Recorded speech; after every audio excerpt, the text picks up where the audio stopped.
Assalamualaikum warahmatullahi wabarakatuh. Waalaikumsalam. Pada kesempatan ini kita berjumpa lagi dengan perbincangan seputar peluang bisnis TPST, tempat pengolahan sampah terpadu ya, yang sedang kita rencanakan. Suatu TPST ketiga setelah kita mengoperasikan TPST pertama Posko Hijau di Langonsari, yang kedua adalah di Gede Bage Pasar, dan yang ketiga lebih banyak lagi fitur-fitur yang akan diberikan, akan disampaikan, yaitu termasuk nanti ada yang berkaitan dengan ke energi mandiri ya. Jadi energinya harus didesain untuk mandiri. Nah, untuk memulai ini coba di sini kita ada Teh Rosalia Prihastini ST ya. Pristiani. Kristiani. Ada Kang Dedi Kurdiawan, ada Kang Fadila Haidir. Ketiganya yang berkaitan dengan sehari-hari operasional supporting daripada proyek ini.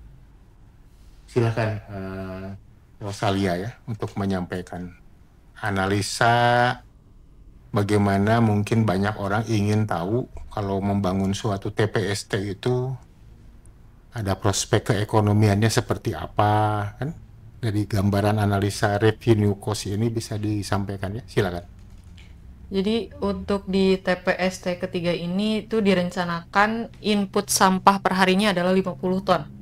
50 ton per hari, kemudian dari 50 ton per hari ini kita bisa asumsikan untuk komposisi sampahnya adalah 70% sampah organik, kemudian 30% adalah sampah anorganik.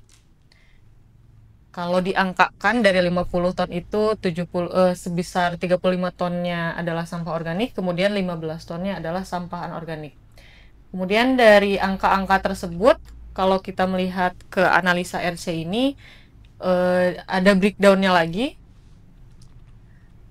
Dari sampah organik sebesar 35 ton itu nantinya di TPST ini akan diolah untuk menuju ke biodigester, kemudian menjadi biochar, kemudian juga brisam, dan lain sebagainya. Nanti dulu, ini yang mendengar mungkin istilah-istilah baru ya. Ya. Jadi kan metodenya sampah yang masuk melalui hopper itu akan melalui konveyor, kemudian dari konveyor itu otomatis masuk ke Gibrik. mesin MPPS. MPPS itu mesin pemilah pembubur ya sampah. Kemudian akan otomatis terpilah anorganiknya ke sebelah kiri misalnya. Lalu organiknya yang 70% ini sebelah kanan ya.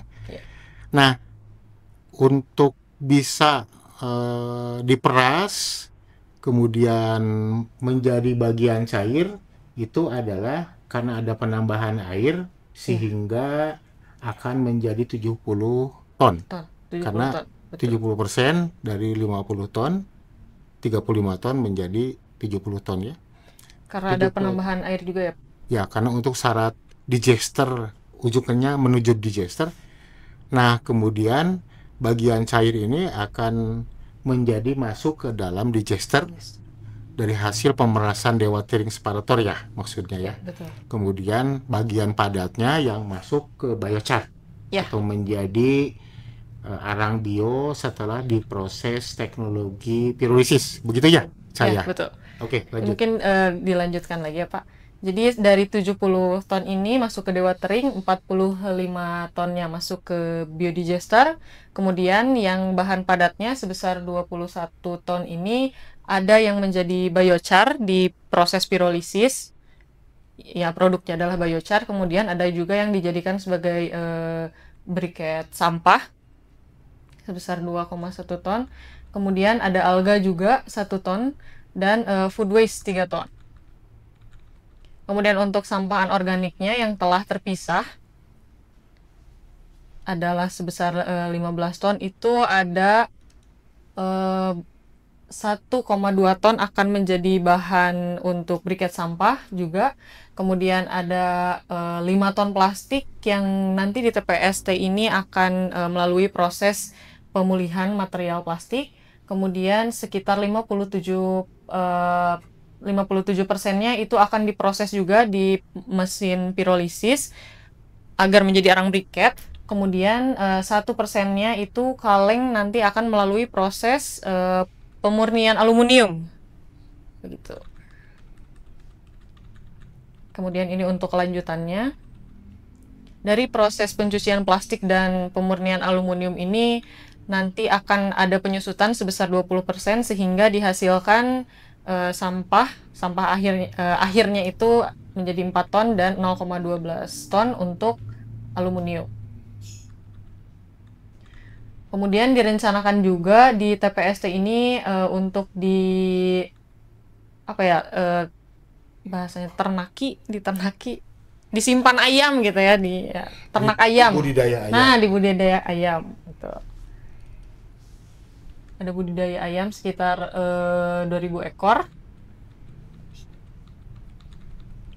Kemudian dari 2.000 ekor ini kita bisa mendapatkan telur Dari ada tadi ya, karena di lokasi TPS itu ada bagian areal yang banyak air ya. Iya. Mengapa dari sampah itu Nah. muncul angka adanya alga 1 ton sehari? Itu kira-kira menjadi pakan untuk berapa ekor?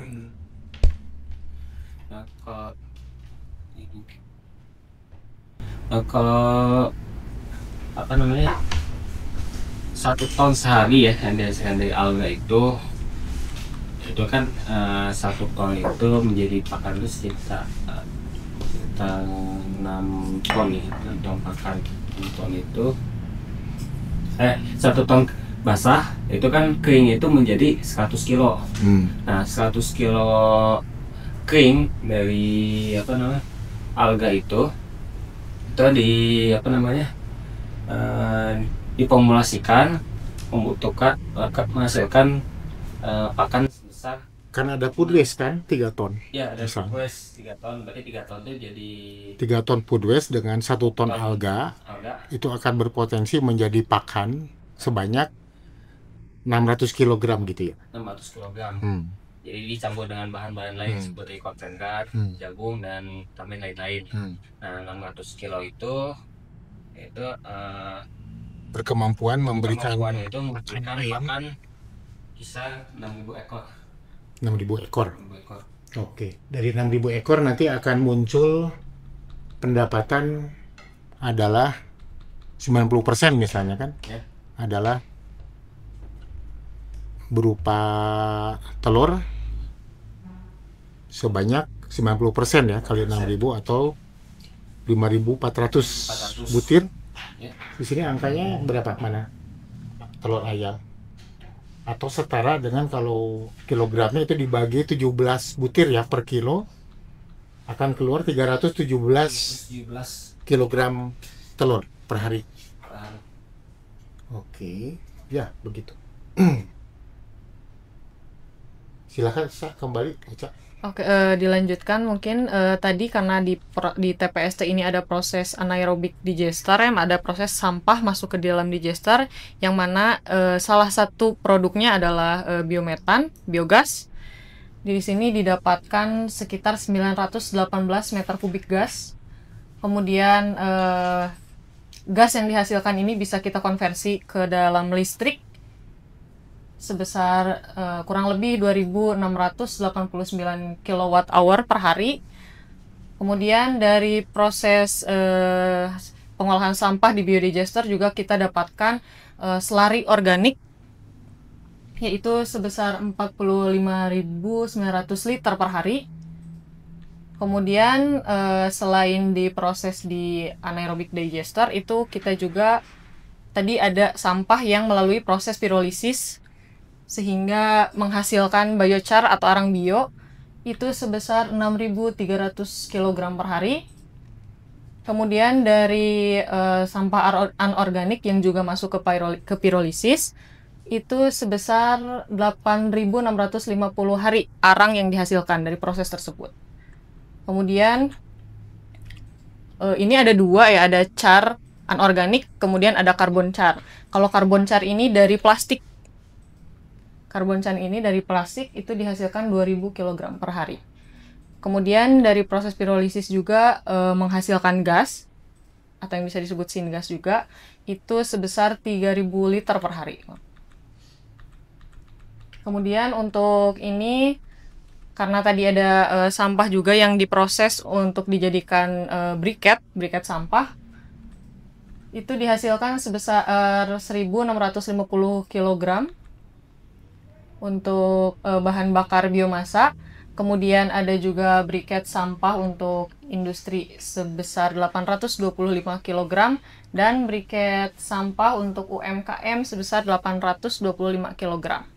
Nah, ini sebelum dilanjut ya, ini kan dari sampah menjadi briket sampah, kemudian menjadi atau pelet sampah ya, kemudian arang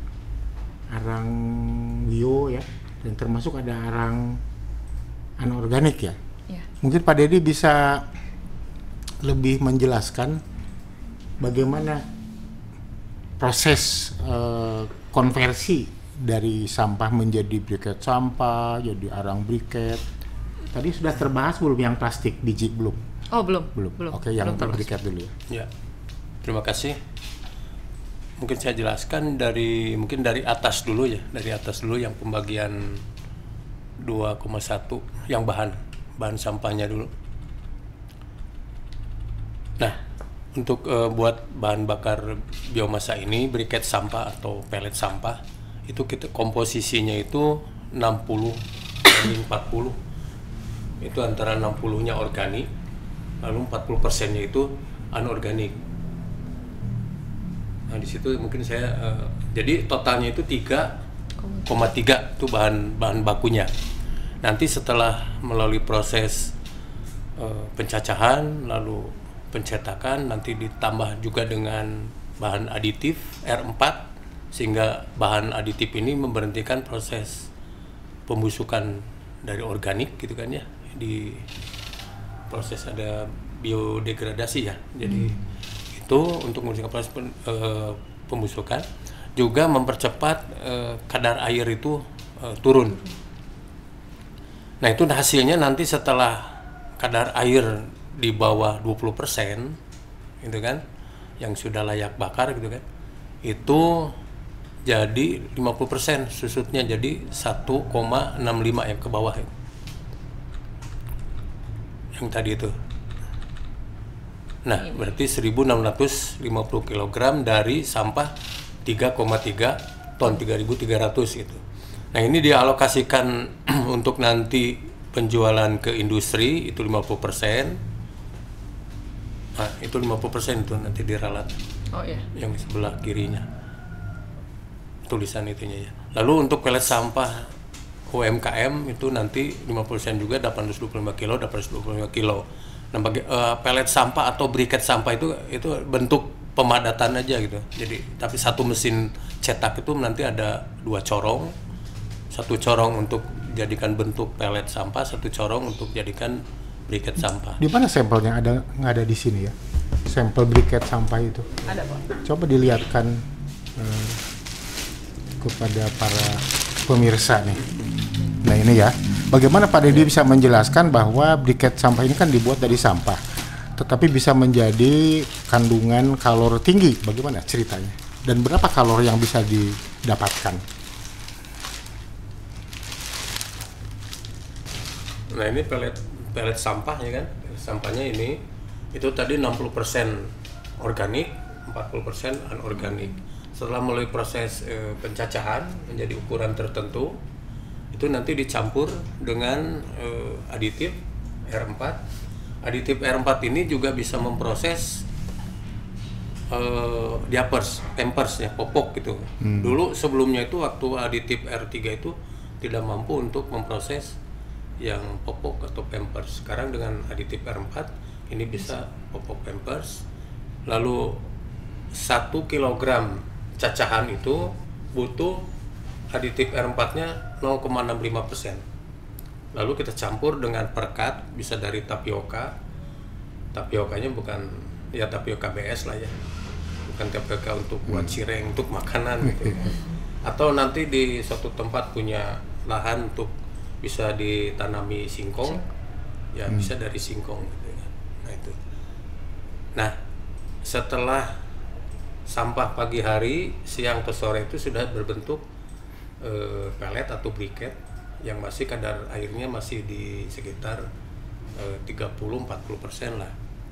Nah nanti setelah proses pengeringan di angin-angin itu di suhu ruangan 25 derajat Celcius itu 3 atau 4 hari.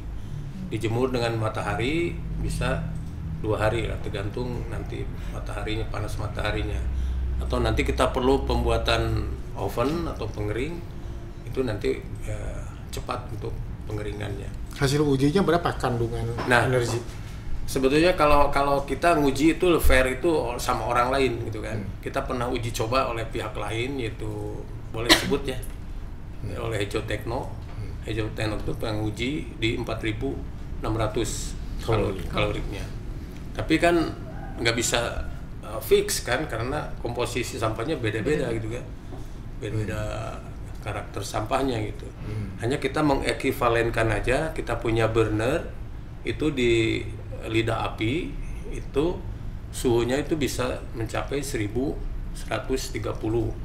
derajat Celcius. Berarti kalau di ruang bakarnya itu tambah sekitar 100 atau 150, berarti sekitar 1200 gitu kan.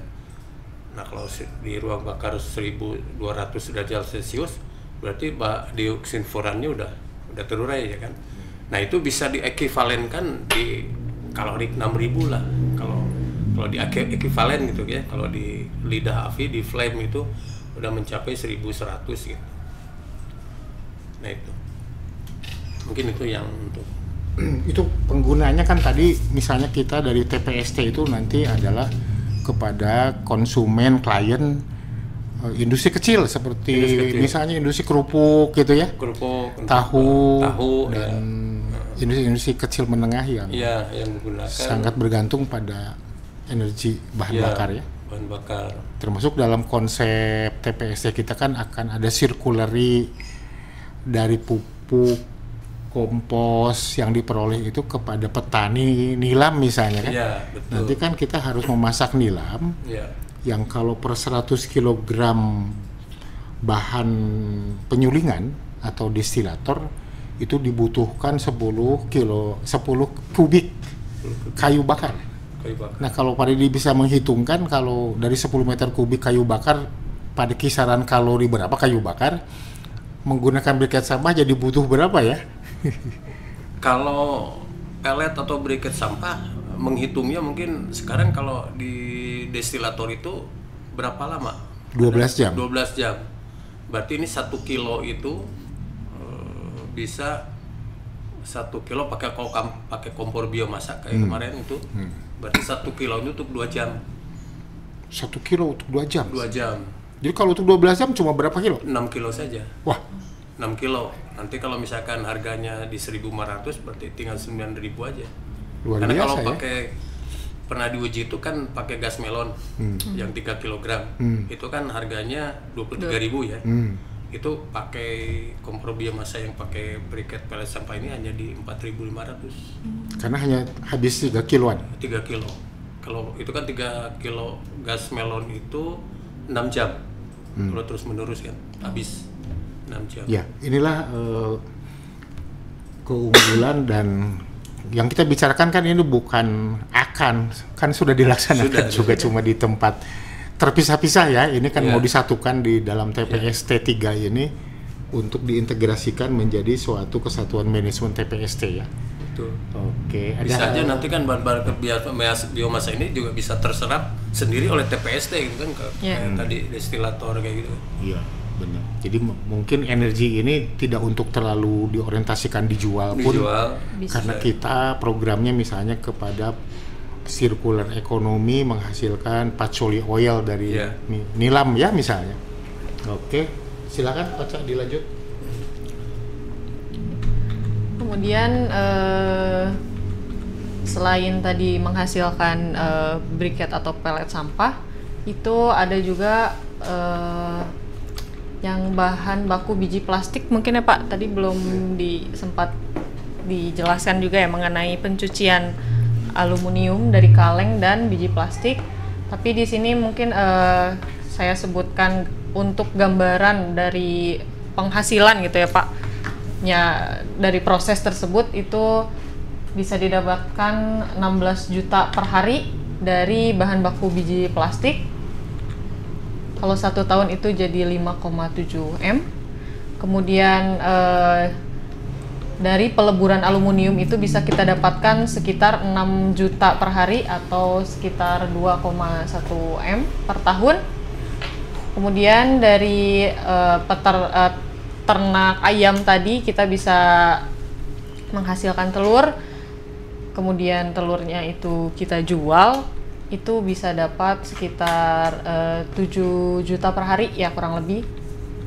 Kalau 1 tahun itu 2,8 ya. Kemudian ini ada ayam afkir juga. Kalau ayam afkir sendiri itu pendapatannya setelah fase afkir. Jadi setelah 2 tahun, jadi produksi 2 tahun ya, itu ada pendapatan dari penjualan ayam afkir. Jadi sebelum 2 tahun kalau ada yang harus dipotong gitu kan memang disebut sebagai penjualan akhir ya. Dijual dalam bentuk sebagai daging. Bisa daging, bisa hidup. Oke, lanjut. Kemudian dari tadi pelet sampah itu harganya bisa 1.200 per kilo ya Pak? Ya, untuk industri. Ya, untuk industri.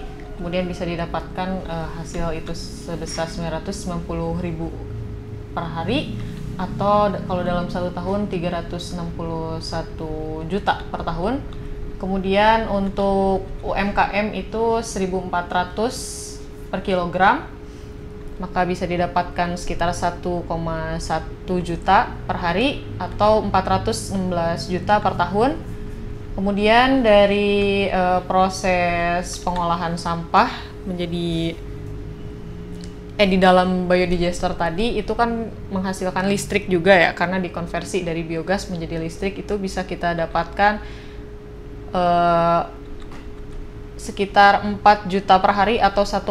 Tapi karena listrik ini tidak untuk dijual ya Pak, tapi untuk penggunaan sendiri, mungkin ini bisa jadi salah satu penghematan gitu untuk TPST itu sendiri. Bukan, jadi memang begini, kita menggunakan listrik di akuntingnya tetap dihitung sebagai biaya, nanti ada muncul ya. Tetapi beli ke diri sendiri kan. Iya. Tapi kan kalau dimasukkan sebagai pendapatan harus ada balancingnya kan. Iya.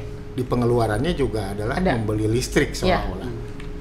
Tapi juga di dalam TPST ini karena misalnya kalau kebutuhan listrik di neraca energinya tidak butuh seluruhnya jadi listrik, biogas itu juga adalah sebagai energi pemanas pada proses pirolisis. Betul. Ya. Kemudian dari proses pirolisis tadi itu menghasilkan arang. Kalau arangnya dijual itu di pasaran sekitar Rp1.000 per kilogram, bisa kita dapatkan di angka 6.300.000 per hari atau 2,2 M per tahun. Kemudian dari proses anaerobik tadi di digester itu juga menghasilkan bahan pupuk cair itu Rp1.000 per liter. Kompos nano lah, lebih tetapnya. Oh, kompos nano. Kalau pupuk kan definisinya nutrisi yang harus memenuhi syarat-syarat tertentu ya. Ini nanti direvisi aja Pak. Kompos cair itu sekitar Rp1.000 per liter, atau jika dikalkulasikan dalam 1 hari itu kita bisa mendapatkan. Dan kenapa Rp1.000? Karena kita dari selari digester anaerobik itu akan dilanjutkan dengan proses nanofikasi. Kan? Nanofikasi ini bagi yang awam adalah sebuah proses pengecilan ukuran partikel. Partikel yang kita harapkan adalah, dan sudah beberapa kali sering kita uji dari proses produksi kita, bisa mencapai 200 nanometer Artinya 200 nanometer itu 1/5 mikron. Sedangkan sel akar maupun stomata daun itu ukurannya adalah 1 mikron. Artinya partikel ini akan menembus sel akar maupun stomata daun kalau penggunaan foliar ya, penyiraman melalui daun misalnya, itu akan masuk kepada tanaman. Mungkin lanjut, ada arang briket yang mungkin perbedaannya biochar itu dari organik bahan baku utamanya, sedangkan arang briket ini adalah anorganik. Untuk arang briket ini di pasaran sekitar 3.500 rupiah per kilogram harusnya. Kemudian bisa kita dapatkan sekitar 37 juta per hari atau 13,4 M per tahun. Kemudian terkait dengan tipping fee di TPS T3 ini itu sekitar 350.000 per ton. Nah, ini harus dijelaskan juga, tipping fee itu adalah upah yang diterima oleh setiap pengolah sampah. Jadi TPST ini kan menjual jasa pengolahan sampah, karena sampah itu kondisinya adalah ada terkena prinsip polluters pay principle. Pembuang, penimbul wajib membayar kan. Jadi sebagai TPST itu adalah tetap kita mensyaratkan sampah yang masuk itu adalah sampah yang berbayar. Dari mana sampah berbayar itu? Sampah yang dari kawasan-kawasan komersial khususnya atau pada sampah publik umumnya yang dikelola, misalnya sumber pertama dari BLUD atau UPT Dinas Lingkungan Hidup. Karena di dalam Permendagri 79 tahun 2018 misalnya, setiap dinas lingkungan hidup itu sebenarnya memiliki kewajiban untuk membentuk UPT, Unit Pelaksana Teknis Pengelolaan Sampah. Nah, lalu UPT ini mempunyai pola keuangan BLUD, Badan Layanan Umum Daerah, seperti Dinas Kesehatan memiliki klinik gitu, memiliki rumah sakit gitu ya. Pola keuangannya boleh menerima langsung dari klien atau dari pasien. Sama, sampah juga boleh menerima keuangan dari penimbul sampah, misalnya hotel, restoran, mall, kemudian berbagai penimbul-penimbul sampah komersial lainnya, itu pada tarif tertentu. Itu diatur oleh peraturan daerah, biasanya tarif pelayanan pemerintah, misalnya kalau membuat KTP berapa kan gitu. Nah, sampah juga begitu. Sampah dari kawasan komersial itu misalnya harganya biasanya Rp90.000 seperti Kota Bandung misalnya kan. Tetapi untuk kawasan komersial dikalikan dengan indeks kali 1,3 maka menjadi Rp117.000 per meter kubik yang berlaku saat ini di layanan pemerintah pada Perda itu. Nah, ketika kita sebagai pengelola sampah mendapatkan tipping fee Rp350.000 per ton adalah ketika si BLUD UPT itu mendapatkan pembayaran dari kawasan komersial 90.000 kali indeks 1,3 Rp117.000 per meter kubik, itu densitas sampah itu adalah misalnya 250 kilogram per meter kubik. Artinya kalau per ton itu kali 4. Jadi 117 kali 4 kan sekitar 468.000.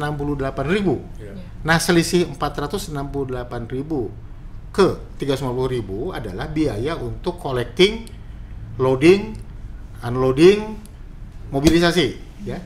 Jadi wajar kalau peraturan pemerintah tarifnya adalah Rp117.000, sedangkan tarif TPST adalah Rp350.000 per tonnya. Nah, dengan Rp350.000 itu kita berharap menyelesaikan sampah untuk memberi manfaat yang tadinya menjadi emisi dan menjadi masalah di tempat pembuangan akhir, malah ini menjadi manfaat baru yang menjadi disebut circular economy tersebut. Ya, oke, lanjut. Dari tipping fee ini kita, karena tadi input sampahnya adalah 50 ton per hari, itu bisa kita dapatkan 17,5 juta per hari atau dalam 1 tahun 6,3 M. Kemudian total dalam 1 tahun itu ada, jika dikalkulasikan dari tadi yang paling atas sampai tipping fee ini, kita bisa dapatkan 51,6 M per tahun. Kemudian di samping itu ada biaya operasional yang perlu kita keluarkan per harinya. Salah satunya ini adalah BBM sekitar 8,6 juta per hari. Kemudian yang kedua listrik, mungkin yang tadi sudah dijelaskan oleh Pak Sonson. BBM itu sebenarnya kan perlu diklarifikasi juga. Oh, iya. Kalau kita sudah bisa membuat adanya pirulisis anorganik, di dalamnya ada plastik, kan ada minyak Iya. bakar atau heavy oil yang dihasilkan dari pirulisis plastik ya. Iya. Jadi sebenarnya ini sama dengan cerita tadi, listrik adalah membeli dari diri sendiri sebenarnya. Kemudian yang listrik juga sekitar 2 juta per hari. Kemudian selanjutnya ada biaya operasional tenaga kerja, yaitu sekitar 17.500.000. Kemudian sewa bangunan itu sebesar 547.000 per hari. Kemudian ada ini listrik untuk proses bahan bakar biomasa 184.000 per hari. Nah ini yang harus dijelaskan oleh Pak Dedi. Ya. Bagaimana kita sebenarnya kan ada alat mesin yang direncanakan dipasang, itu adalah suatu pembangkitan listrik dari bahan bakar sampah itu sendiri. Bangga Pak Dedi. Rencananya kalau untuk melistriki sendiri gitu kan, untuk kebutuhan sendiri itu direncanakan membuat suatu pembangkit listrik tenaga uap. Kalau dibilang mini ya bolehlah. Hanya kita nanti kan gunakan dari burner gitu, bisa gunakan pelet sampah atau nanti berbentuknya granul. Jadi tidak dipadatkan tapi dibikin granul atau curah gitu kan, yang fluff itu. Nah nanti dari burner ini untuk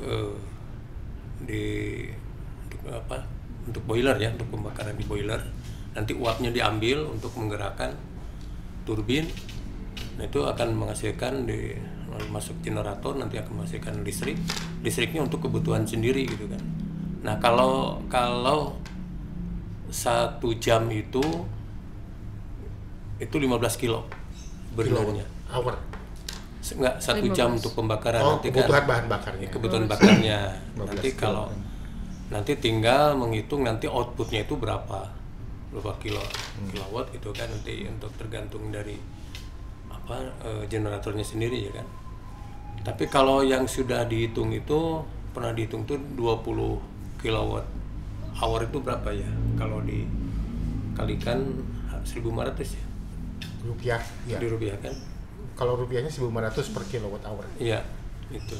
Berarti nanti dari berbahan bakar 15 kilo tinggal dikalikan aja. Kalau yang pakai granul itu murah, itu hanya Rp500. Atau Kalau dari 15 kilo kali 500 cuma 7.500 ya. Betul. Padahal menghasilkan 15 kilowatt hour 20 20 kilowatt hour kilowatt kali 1.500 30.000. Iya, Padahal dari sana ada perolehan selain menghasilkan uap betul. yang menggerakkan turbin, juga si uapnya itu kan masih ada Ada panas, panas. ya. Nah, Itu di kisaran suhu berapa Pak Dedi? Panasnya 500 derajat saya. ada. 500 derajat masih cukup untuk Untuk mengkukus ya. mendestilasi Iya, metode kukus pada destilator atau pada penyulingan betul. Iya. nila menjadi petroleum oil. Iya. Jadi ada dua manfaat Betul. besar ya. Iya. Oke. Lanjut ya. Kemudian ini untuk bahan penolong. Bahan penolong ini termasuk yang tadi ya mungkin Pak, yang bahan aditif atau dan aditif dengan perekat. tapioka, Ya. perekatnya itu. Sekitar 957.000. Kemudian ini pakan, ya, pakan ayam 1.400.000 kurang lebih. Nah, ini pakan ini gimana, Pak Adil? Itu kan dari perolehan alga 1 ton ditambah dengan ininya, Mike. Perolehan alga 1 ton pindahin. digeser. Itu ditambah dengan misalnya ada limbah dari hotel restoran berupa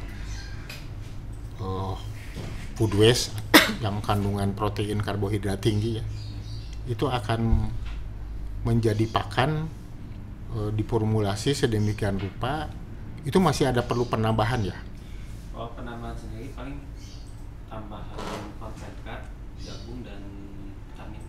Tapi tinggal berapa persen kan tadi dari kalau sudah ada alga, sudah ada karbohidrat dari hotel restoran, limbah hotel restoran, 80%. itu sudah 80%. Jadi kekurangannya 20%. Enggak, kekurangannya 80%. Kekurangannya 80%. Oh, masih tinggi ya tuh. Enggak dong.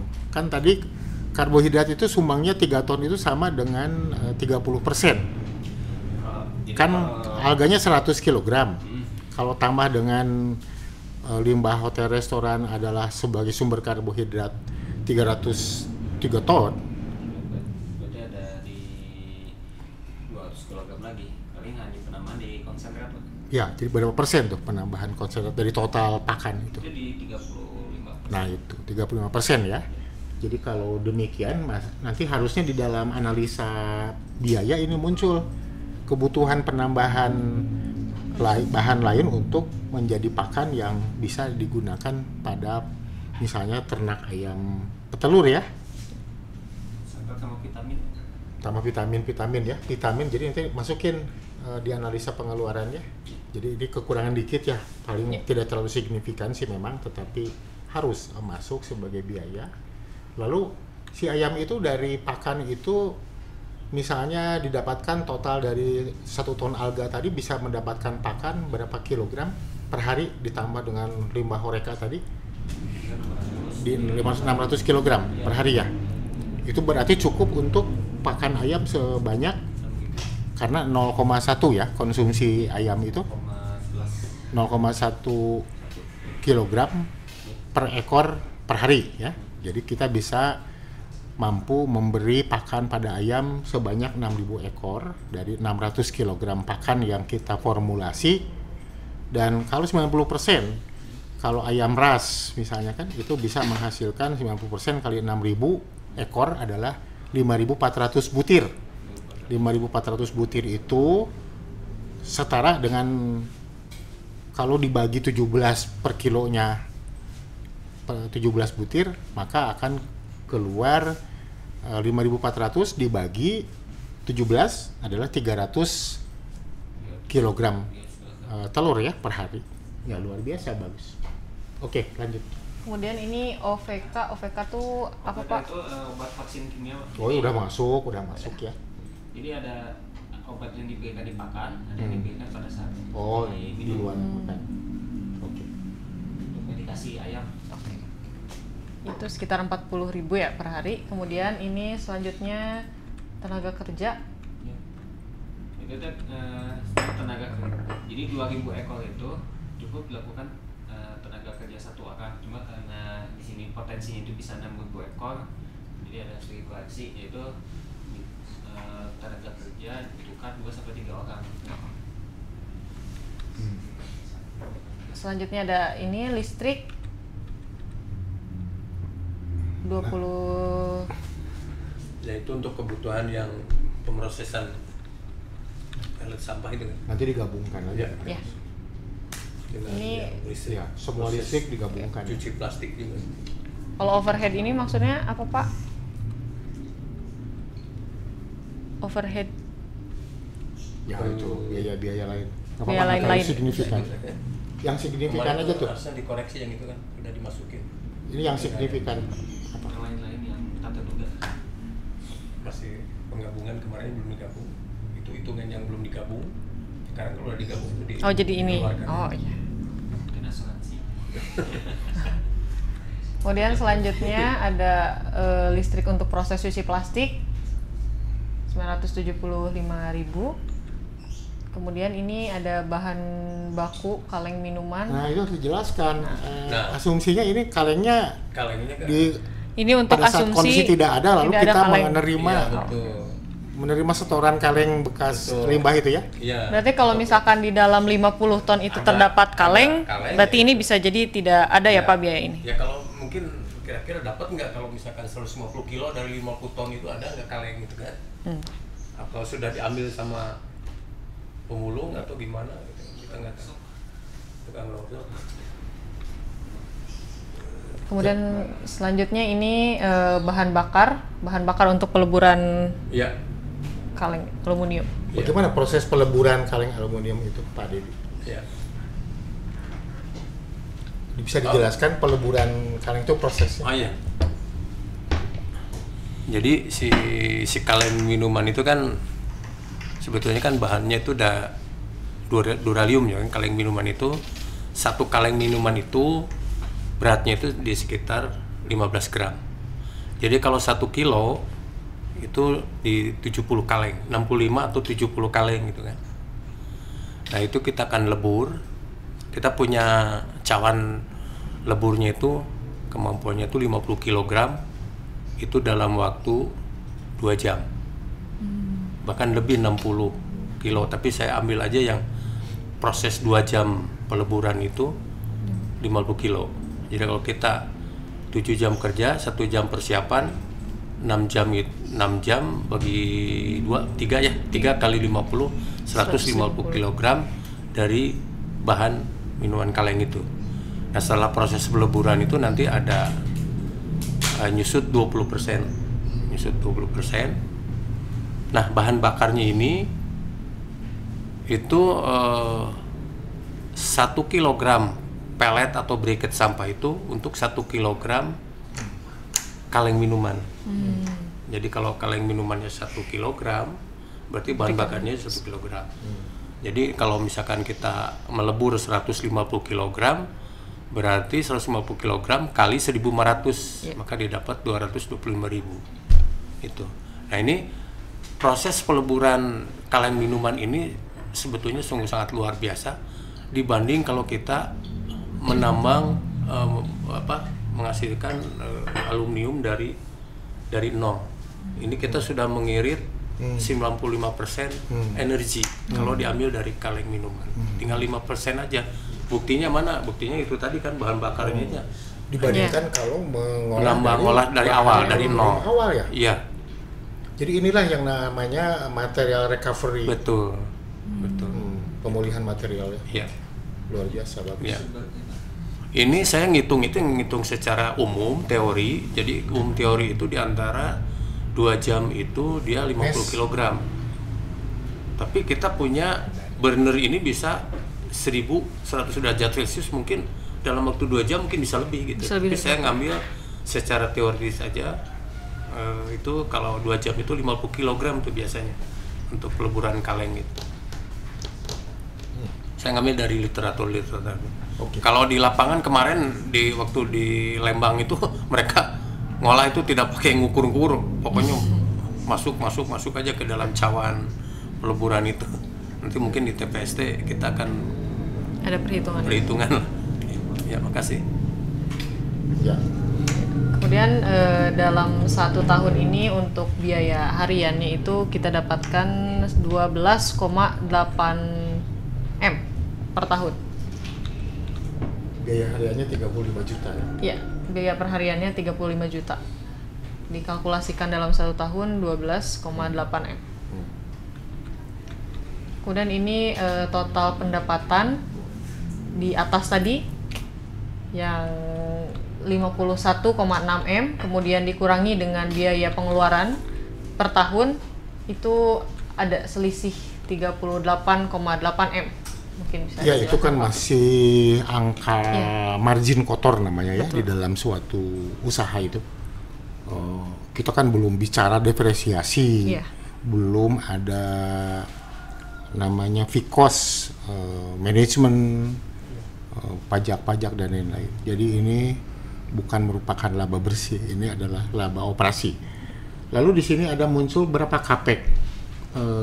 Untuk 50 ton itu diperkirakan dengan acuan capex 500 juta per ton capacity ya. Jadi banyak pihak yang bertanya berapa untuk mengolah 50 ton di satu TPST adalah kita mengacu capex itu tergantung tingkat teknologi yang akan kita gunakan.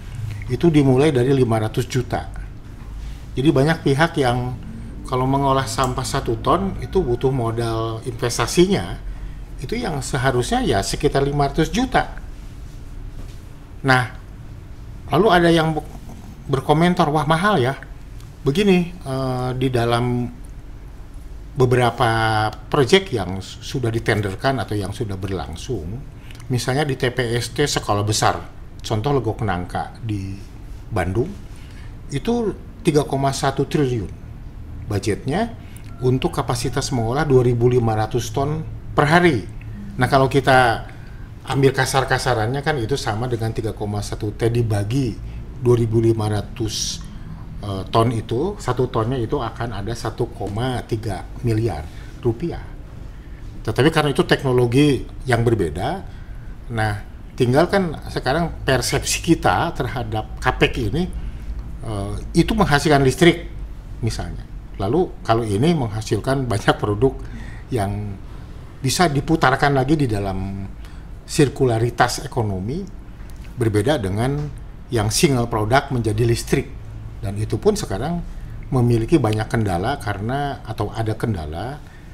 di dalam melakukan insinerasi pembangkitan listrik dari sampah, itu kan ada syarat-syarat teknis. Insinerator itu tidak bisa menerima semua jenis sampah, itu hanya bisa untuk sampah yang definisi waste gitu ya. Di dalam bahasa Inggris ini kan sering ada garbage, ada waste. Kalau waste di negara barat mungkin yang dimaksud adalah kalor tinggi, sedangkan di Indonesia ini sebenarnya bukan waste, mungkin garbage gitu kan. Kalau garbage itu kalor rendah. Jadi kalau rendah itu di bawah 1.500 kilokalori per kilogram itu tidak layak teknis untuk masuk di insinerasi. Sehingga problem muncul nanti. Dengan teknologi insinerator itu membutuhkan pretreatment yang mahal, atau ada syarat masuk ke TPST itu harus sudah memenuhi syarat untuk bisa diinsinerasi. Jadi itu perbedaannya CAPEX pada circular economy di TPST ini dengan CAPEX pada pembangkitan single product seperti pembangkitan listrik di TPST itu.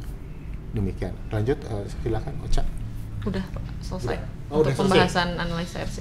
Oke, jadi kalau demikian para pemirsa yang mendengarkan dan melihat acara ini, bahwa secara keseluruhan analisa revenue cost ini belum bisa merupakan suatu hasil studi kelayakan. Tentunya kan studi kelayakan lebih detail lagi, analisa finansialnya sampai kepada berapa return on investment atau internal rate return-nya ya. Kemudian bahasan-bahasan aspek sosial, aspek lingkungan. Tetapi secara umum saya ingin mengatakan bahwa dengan model bisnis TPST yang mendapatkan supporting material sampah dari Dinas Lingkungan Hidup melalui UPT-nya, itu akan bisa dijalankan sebagai suatu peluang bisnis oleh para pihak yang berminat. Nah, siapa para pihak yang berminat? Adalah dunia usaha tentunya. Mengapa sih pemerintah berhenti di UPT itu lebih kepada collecting, transporting gitu? Kalau sudah proses produksi, ya sebaiknya itu berbeda peran dilakukan oleh dunia usaha. Dunia usaha itu dalam definisi Undang-Undang Nomor 187 adalah koperasi, swasta, dan BUMN atau daerah. Itu ketiga itu bisa melebur, membentuk konsorsium, atau satu swasta saja itu boleh-boleh saja. Yang penting di sini antara pemerintah dengan dunia usaha melakukan kemitraan yang baik untuk bisa semua berorientasi pada penyelesaian masalah yang kita hadapi adalah timbulan sampah yang makin hari makin besar. Jadi dengan demikian bahan ini sudah bisa mengantarkan kita untuk membawa kepada kesimpulan sebenarnya tata kelola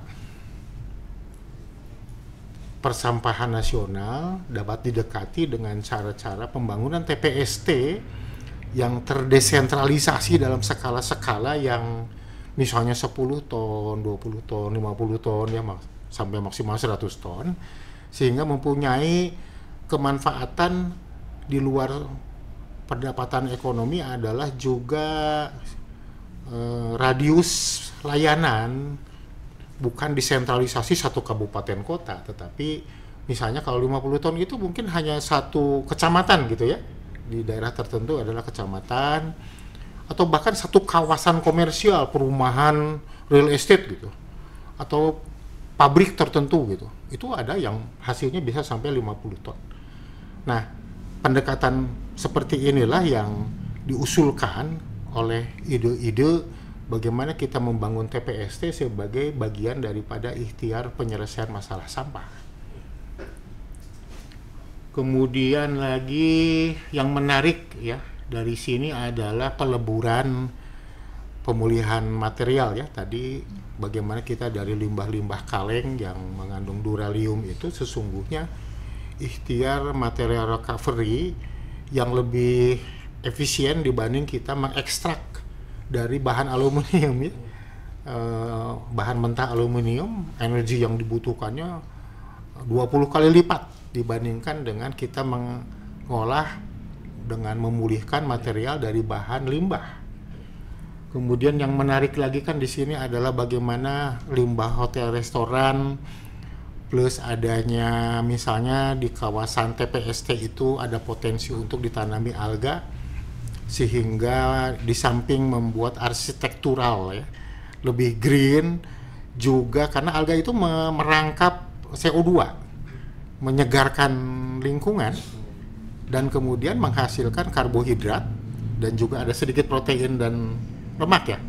Ada ya komposisi protein dari alga itu, lemak juga ya, sehingga itu akan memberikan supporting kepada TPST bisa menghasilkan protein seperti telur. Bahkan lebih jauh, telur yang dihasilkan kalau ditambah pakannya dengan sachainchi oil ya dari tanaman itu bisa menghasilkan telur omega. Dan ini cerita ini atau telur omega ini sudah kita produksi ya di tempat lain secara terpisah dari TPST ini, menghasilkan telur omega yang kandungan protein serta omeganya sudah di atas rata-rata yang menjadi syarat disebut sebagai telur beromega. Bisa juga konversi bahan pakan ini adalah menjadi ikan. Dengan demikian menjadi unik bahwa TPST kita akan menghasilkan telur, menghasilkan ikan gitu. Kemudian bagian daripada di sini bagian terbesar konversi itu adalah menghasilkan arang bio, kompos nano tadi dalam cerita itu adalah kedua bahan sekurangnya untuk bahan barter dengan pertanian. Di dalam kasus TPST 1 kita melakukan ini barter kepada petani padi menyerahkan gabah, lalu di TPST itu ada mesin yang bisa mengubah gabah menjadi beras. Maka kita menjadi TPST yang ada beras, outputnya itu ada ikan, ada telur. Ini akan sangat penting kaitannya dengan ikhtiar kita mempunyai program besarnya dari TPST itu adalah misalnya mau mendesain adanya kawasan atau plasma yang menanam nilam. Kenapa harus memilih nilam?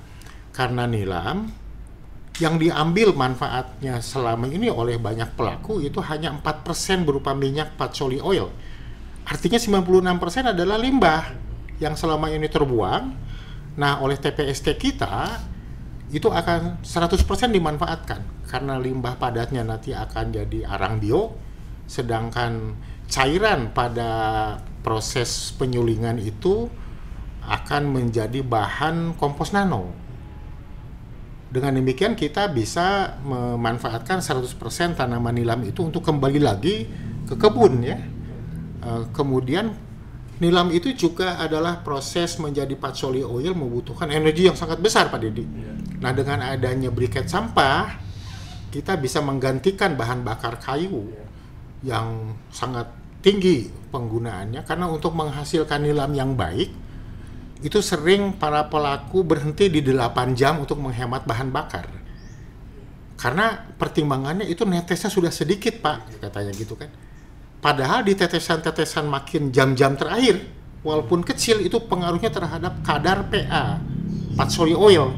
Jadi kalau berhenti di 8 jam mungkin PA-nya hanya 30% bisa. Tapi kalau kita lanjut sampai 12 jam, itu walaupun tetes, tapi akan memperbaiki kadar PA bisa mencapai 33-35%. Dan harga itu sangat dipengaruhi oleh kadar PA itu, patchouli oil alkoholnya itu. Nah, jadi kita harus memperbaiki tata kelola di dalam produksi patchouli oil atau minyak nilam itu. Kemudian ada juga kebutuhan hasil panen itu harus dikeringkan, nggak bisa langsung dimasak. Nah, di TPST ini kan ada dryer, kan kita punya kemelimpahan energi, maka pengeringan, pencacahan menjadi ukuran kecil, itu semua tidak membutuhkan investasi baru selain yang ada di TPST. Maka kita berpikir kita akan punya plasma, para petani TPST itu akan punya plasma, dan biasa kalau dengan para petani berhubungan ada persoalan nantinya di tengah-tengah budidaya itu, misalnya ada kebutuhan hidup, biaya hidup ya. Nah, karena kita punya beras, telur, dan ikan, maka itu akan menjadi pendukung berjalannya inti plasma ini antara TPST dengan para petani berjalan dalam hubungan yang lebih baik. Ya. Lalu apalagi yang menarik adalah perolehan kompos nano ya. Di sini kompos nano nilainya mana? Nilai perolehan pendapatan yang signifikan besar mana?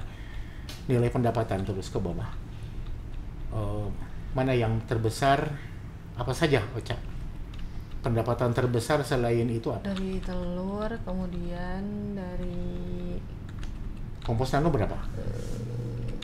Nah itu kompos nano.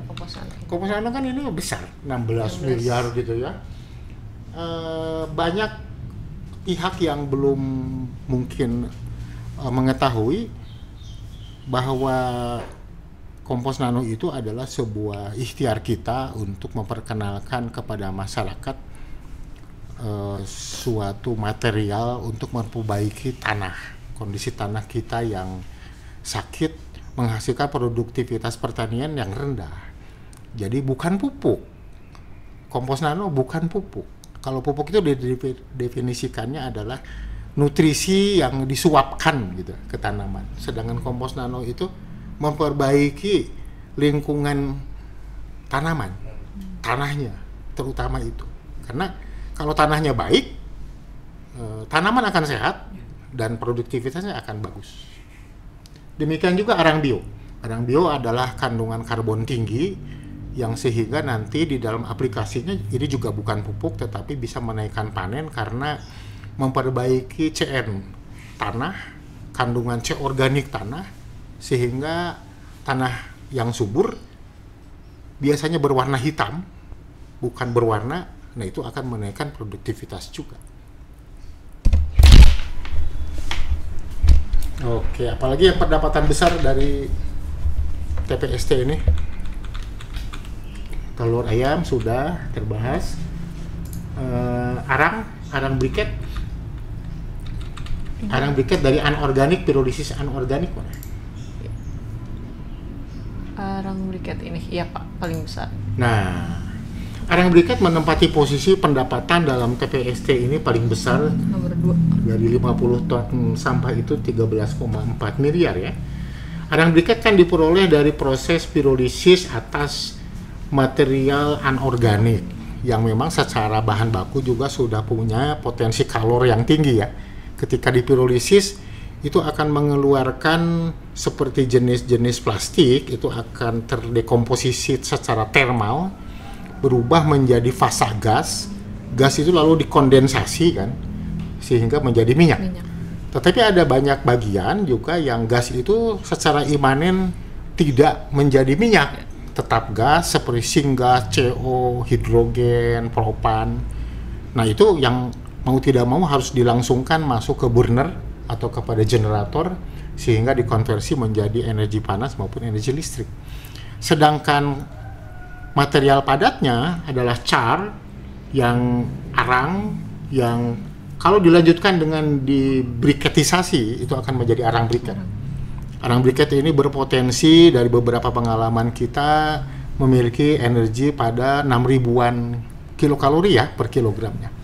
Nah, market dari arang briket adalah untuk pengguna boiler. Jadi pabrik-pabrik di sekitar TPST yang menggunakan boiler, di samping ada batu bara misalnya, itu menjadi co-firing pada batu bara, bahan bakar batu bara. Kemudian atau pengguna boiler di pabrik-pabrik lain, atau industri-industri kecil menengah yang memang membutuhkan energi panas yang dengan ada kelengkapannya kompor biomasa, itu memungkinkan kita bisa mengkonversi yang tadinya penggunaan LPG misalnya, itu bisa dikurangi atau digantikan oleh adanya arang briket ini. Jadi saya kira para pemirsa, Pak Dedi, Fadilah, kalau masih ada tambahan pernyataan, mangga silakan untuk disampaikan. Ada lagi yang mau disampaikan? Cukup ya?